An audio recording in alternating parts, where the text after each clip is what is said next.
Meu nome é Terezinha Aparecida Bittencourt, tenho 61 anos, e foi numa quinta-feira comum, lavando louça depois do jantar, que ouvi meu próprio filho planejando me internar.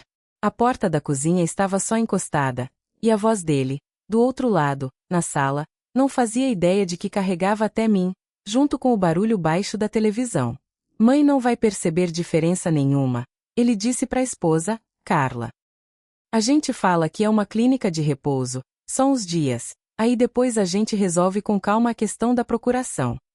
A voz de Carla veio em seguida, mais direta. Precisa ser antes dela mexer no testamento, Fábio. Se ela decidir deixar tudo para a sobrinha dela, a gente perde tempo, perde dinheiro, perde tudo. Fiquei parada, com as mãos ainda dentro da água da pia, sentindo aquilo entrar devagar, como quando a gente percebe uma queimadura só alguns segundos depois do contato. Fábio é meu único filho, 34 anos, e desde que se casou com Carla, há 3 anos, mudou de um jeito que eu tentava, até aquela noite, não admitir para mim mesma.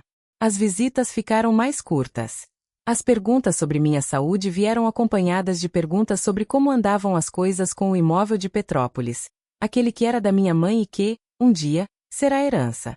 Eu sempre soube que Carla tinha planos para aquela casa. Não sabia que os planos incluíam me tirar da minha própria vida para realizar. Não entrei na sala. Não gritei, não quebrei prato, não dei o famoso escândalo que, imagino, eles esperariam de uma senhora nervosa. Exatamente o tipo de imagem que ajudaria um pedido de interdição.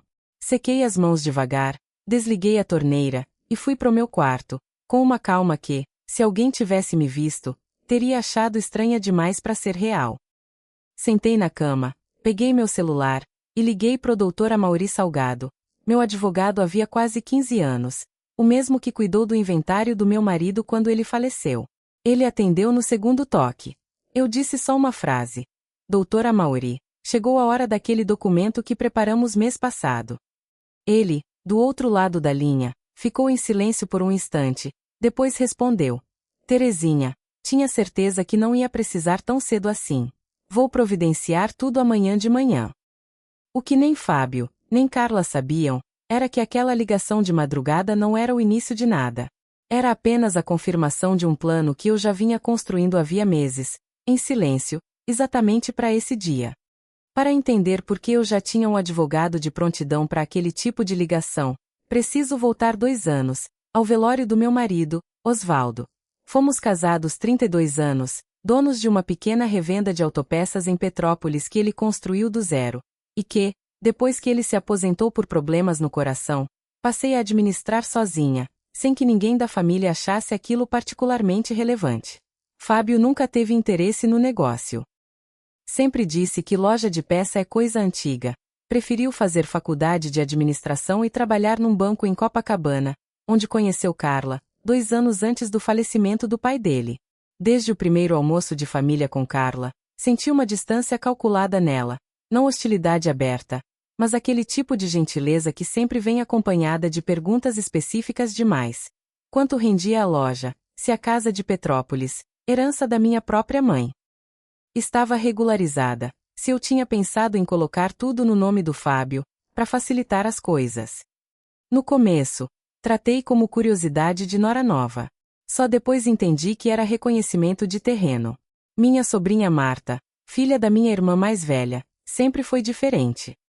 Depois que Osvaldo morreu, foi ela quem passou 3 meses me visitando toda semana, quem me acompanhou nas consultas médicas, quem ficou comigo nas noites em que a solidão da casa vazia parecia maior do que eu conseguia suportar sozinha. Fábio ligava, perguntava se eu estava bem, e desligava rápido, sempre com pressa de voltar para a vida dele. Não guardo isso como acusação. Sei que luto se processa de formas diferentes. Mas a diferença entre a presença de Marta e a ausência de Fábio ficou impossível de ignorar. Foi durante uma consulta de rotina, cerca de 8 meses atrás, que percebi o primeiro sinal concreto de que algo estava sendo arquitetado. Fábio, sem que eu pedisse, começou a acompanhar minhas consultas com o cardiologista. Não por cuidado, percebi depois, mas fazendo perguntas específicas ao médico sobre memória, sobre esquecimentos, sobre se com a idade, esse tipo de coisa é normal ou preocupante. O doutor, meu médico há 12 anos, Comentou comigo depois, preocupado com o tom das perguntas. Dona Terezinha, seu filho parece mais interessado em documentar alguma coisa do que em entender seu quadro. Aquilo acendeu um alerta que eu não conseguia mais desligar. Não confrontei Fábio na hora. Ao invés disso, marquei uma consulta com o neurologista de minha própria escolha, em Botafogo, sem contar a ele, e saí de lá com um laudo completo atestando plena capacidade cognitiva, sem qualquer sinal de comprometimento. Levei aquele laudo direto pro escritório do Dr. Amaury, e junto com ele, atualizei meu testamento e assinei uma procuração específica nomeando Marta como responsável legal em caso de qualquer necessidade futura. Documentos registrados em cartório, com data, testemunhas, e cópia de segurança guardada fora de casa. Não fiz isso por desconfiança gratuita. Fiz isso porque, depois de 61 anos de vida, aprendi que quem ama de verdade não precisa investigar sua sanidade para continuar por perto. Nos dias seguintes à ligação com o Dr. Amaury, mantive minha rotina exatamente igual, sem dar nenhum sinal de que sabia do que Fábio e Carla estavam planejando. Continuei fazendo minhas caminhadas de manhã no Parque Ingrem. Continuei almoçando na loja com os funcionários que trabalham comigo há mais de uma década. Continuei atendendo às ligações do meu filho com a mesma cordialidade de sempre, perguntando sobre o trabalho dele, sobre a Carla, sem deixar transparecer absolutamente nada. Dr. Amaury tinha sido claro comigo. Terezinha, deixa eles darem o primeiro passo formal. Documentado, com carimbo, com data. Só assim a gente fecha qualquer brecha. O primeiro passo veio 6 dias depois, na forma de uma visita surpresa de Fábio, sozinho, um domingo à tarde. Ele chegou com um sorriso ensaiado, trazendo um bolo que ele sabia que eu gostava, e começou a puxar assunto sobre como eu andava me sentindo ultimamente, se eu não achava que a casa estava grande demais para mim sozinha, se eu não pensava em ter alguém mais próximo cuidando das coisas. Percebi, com uma clareza quase dolorosa, que ele estava seguindo um roteiro, provavelmente sugerido por algum advogado que Carla já tinha consultado. Respondi com calma que me sentia ótima, que a loja ia bem, que não precisava de ajuda com nada. Ele insistiu, delicadamente, perguntando se eu não tinha esquecido nenhum compromisso ultimamente, tentando, sem sucesso, plantar dúvida onde não havia nenhuma. Foi nessa mesma visita que ele, distraidamente, mencionou o nome de uma clínica em Teresópolis, só de passagem, dizendo que um colega do banco tinha internado a mãe lá e achou o lugar maravilhoso, bem tranquilo, ótimo para descanso. Eu sorri, agradeci a informação, e troquei de assunto. Por dentro, sabia exatamente o que aquilo significava. Ele já tinha visitado o lugar, já tinha, provavelmente, iniciado alguma conversa preliminar com a administração da clínica.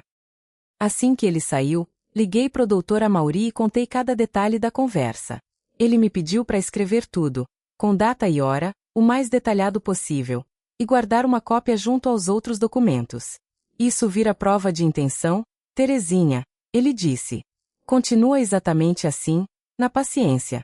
Quando eles derem entrada formal em qualquer coisa, a gente já vai estar 2 passos na frente. Eu não sabia, naquela tarde de domingo, que a entrada formal viria muito mais rápido do que eu esperava, nem que seria justamente Carla, e não Fábio, quem cometeria o erro que selaria tudo. 11 dias depois, Carla, sem contar a Fábio, foi sozinha até um cartório em Petrópolis tentar abrir um processo de interdição em meu nome, apresentando um relatório de comportamento que ela mesma escreveu, alegando esquecimentos e desorientação que nunca existiram. O funcionário do cartório, seguindo o protocolo, notificou meu advogado constituído, o próprio Dr. Amaury, antes de qualquer andamento. Foi aí que a ligação chegou. Ele me avisou que o pedido tinha sido formalizado, e que, exatamente como planejamos, apresentaria imediatamente o laudo neurológico recente, a procuração registrada, e o testemunho do meu médico de 12 anos atestando minha plena capacidade. O processo foi arquivado em menos de 2 semanas, sem nem chegar perto de uma audiência. Mais grave ainda para Carla. Apresentar um relatório falso a um cartório configurava, segundo o Dr. Amaury, tentativa de fraude documental, algo que, se eu quisesse, poderia virar um processo criminal contra ela. Escolhi não seguir esse caminho. Não por perdão fácil, mas porque eu já tinha o que precisava. A certeza documentada, para sempre, de quem realmente estava ao meu lado.